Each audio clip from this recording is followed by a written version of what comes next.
Okay guys, this is going to be a really fun video, and I know many other YouTubers have made videos similar to this, but I figured it's time for an Alaskan to kind of give their perspective on gun control and overall what our thoughts are and what my thoughts are being an Alaskan in gun control. Now, a lot of people are like, aren't you just another American talking about gun control and what, you just basically think like everyone else. You're a gun crazy lunatic. But actually, Alaska's quite different because we, unlike many other states out there, have a lot of pro-carry laws in place. We also have a lot of heavy use of guns. There's a very heavy emphasis due to natural predation that is so abundant in Alaska. Things like bears, wolves, put a large emphasis on the need for self-protection, and so there's a lot of guns out there. Guns are a very prevalent thing here in Alaska, and I found that in our culture, because guns are so intertwined and mingled into our culture, that we do have a different perspective on guns, and oftentimes it is obviously very pro-gun, and that's because we really need them. Like I was saying, today I'm going to be giving you guys some feedback and what I think overall on all these different shootings, and ultimately kind of getting you guys, or kind of talking about why I carry every day. Now, there are many different reasons, as I've explained in my different everyday carry videos, and why I'm a sheepdog, and why I believe in having not just guns but gear to make me more equipped. But specifically, having guns to stop violent situations is very important because of personal philosophies of being a sheepdog and preparedness, and just being prepared for your situations. Being able to look out for others is very important for me. And so why I end up carrying guns so much and why I open carry is, one, I legally can't conceal carry, unfortunately, but I can legally open carry, and so I want to have a gun on me. And I actually used to open carry a little bit more quite a few years back, but I actually stopped because I didn't really want to lug a gun around every single day, and honestly there wasn't a whole lot of reason to. For me, I've always carried guns not always, but I've always carried handguns and smaller guns such as this Glock 19 for self-protection, and never just, for like predation of animals. I mean, it's certainly one thing it will help step in, not so much a 9mm, but a 45 definitely does help step in and stop predation or predators from attacking you, but also, and even more importantly, it helps you stop violent situations that could be encountered. And so earlier this year, actually really starting out this year, 2017, there was a large influx just in general of violent situations, shootings happening very frequently, not just in other countries, but in the US, and it's been a continuing trend. And I'm not going to play sociologist here or psychologist and explain why people are doing this. There are many different reasons out there, and many of them are very good. I'm not going to try and say this is the exact reason, but for whatever reason, there's many different violent situations kicking off. And overall, it wasn't just those situations that happened, but even here in Fairbanks, Alaska, I know, a pretty small place, there were actually several incidents where guns were used to either hurt police officers, to hold people hostage, to do really crazy things. And so it wasn't just like seeing people down the lower 48 doing crazy things like the Las Vegas shooting. That didn't necessarily prompt me because, once again, Alaska's pretty isolated from the lower 48, so when we see things happening down there, it's like it raises a certain level of awareness on my radar, but hurricanes don't really have that much of an effect on me. I'm not going to go get more prepared because I'm so far away, I'm so isolated from those events that it's not really that applicable. But when there were multiple shootings at different places here in Fairbanks, it really prompted me. There was also a bit of like a shootout and running from the police on one of our highways, and so there was a lot of different craziness happening this last summer and this in 2016 kind of fall winter time. There was a lot of craziness that happened in that time, and it really prompted me to begin looking at my handguns again, saying that, things are getting a little bit more crazy around here, and it makes a lot more sense, weighing the risks and weighing the benefits and the costs of this, that it ultimately does make a lot more sense to once again start reholstering these handguns. And since then, I've obviously got back into training myself with these guns. I run a lot of rounds. This one's already had, since I got it, it's already had like over 400 rounds through it. So I am practicing a lot with these guns. I take them out to the range. I don't just shoot like a couple magazines. Oftentimes when I go to the range, I'll fire over 100 rounds and really hone down, do drills and stuff like that. But ultimately, like I was saying, due to a lot of local things happening in Anchorage and Fairbanks, Alaska, I was prompted to once again relook at the handguns because there was a lot of craziness happening, and I wanted to make sure that above just being able to protect other people, that I could protect not just myself, but those around me and the people that I love the most. And so being willing and being able to defend them was a really large deciding factor of reholstering these guns, primarily the Glock 21, because I kind of recently got the 19, but the 21 I carried all throughout the summer, all throughout the spring, all throughout last fall and winter time of 2016. That was the one I was primarily carrying for these types of situations, and so it really doesn't matter, and I'm not going to get into like what gun you should get because I'm very, very biased to Glocks. That's pretty much the only types of handguns I run are Glocks, so I'm not going to get into that, and I'm not going to try and sell you guys on Glock, but I'm just explaining why I carry. Now, it is also true that I carry for wilderness defense. Obviously, being in the woods, being a bushcrafter, you guys know, or hopefully you guys know, that in the summer especially, in the winter sometimes, but in the summer especially, I'm very much a bushcrafter. I'm in the woods. Encounters, close encounters, we're not just talking, like 15 yards, we're talking 2 yards with things like bull moose.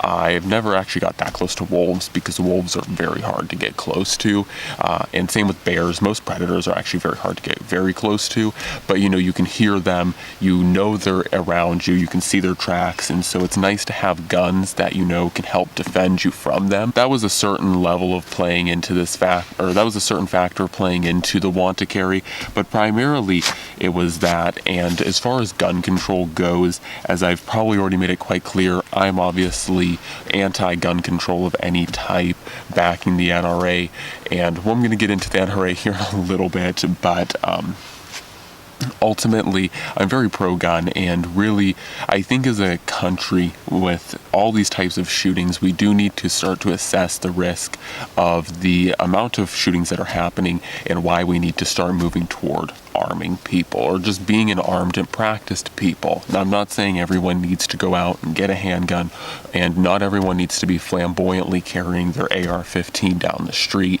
This isn't, carrying guns for self-defense has never really been, especially for me, even though it's open carry, it's never been about asserting dominance and about showing that I'm the best person or that I'm ready to defend you and you should love me because I'm going to defend you in a situation.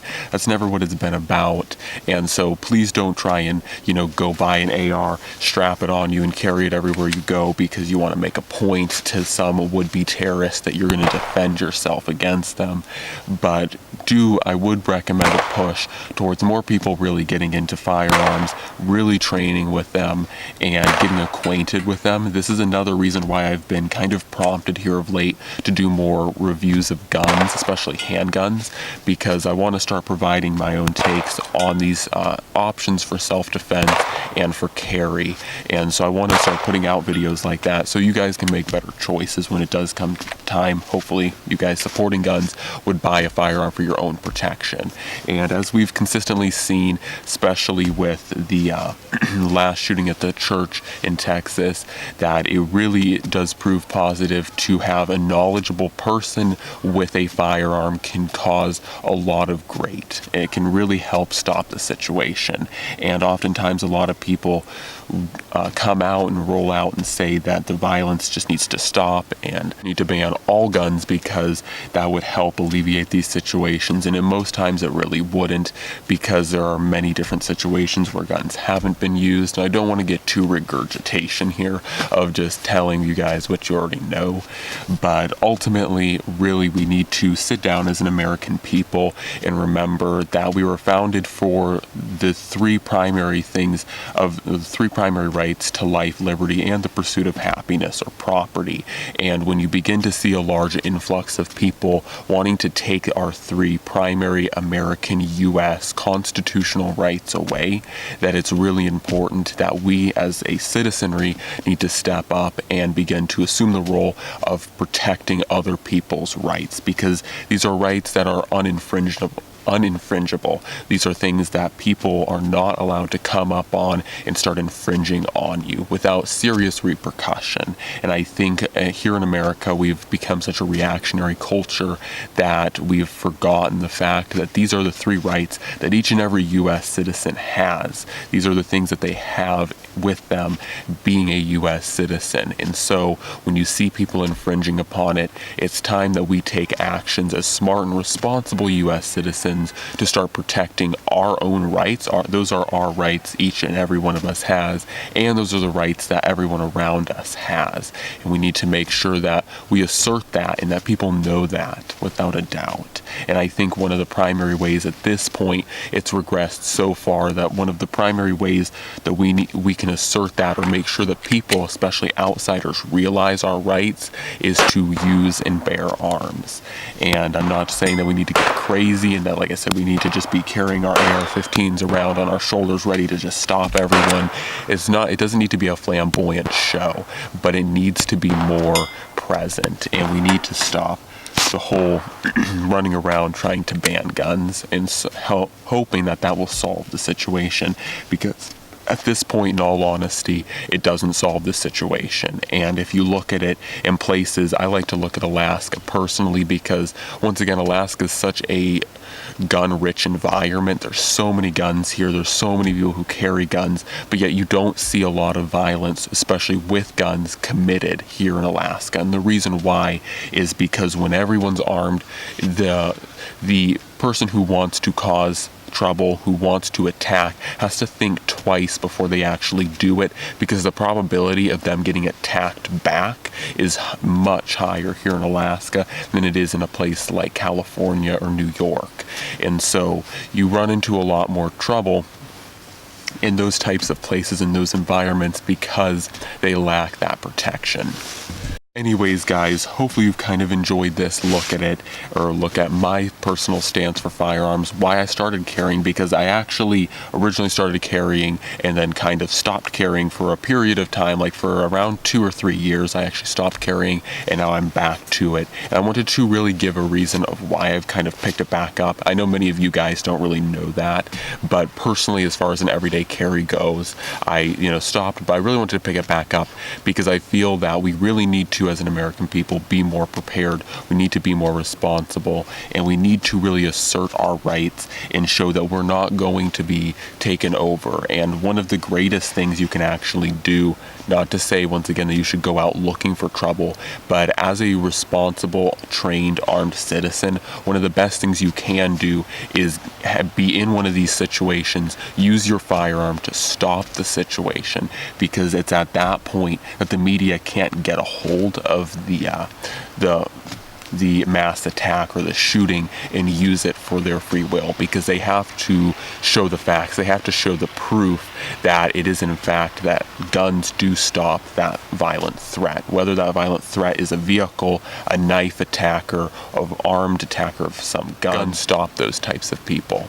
So anyways, guys, I don't want to drag this video out too much. Hopefully you've enjoyed this roll-in shooting footage. I try and keep these philosophy videos, a little bit interesting, and I just wanted to show you guys overall an Alaskan kind of theory, or kind of explain what Alaskans look at it, because guns are a lot more prevalent here, and we definitely have a different perspective on gun control than a lot of other states. Anyways, guys, I don't speak for all Alaskans, but God bless, and I'm out.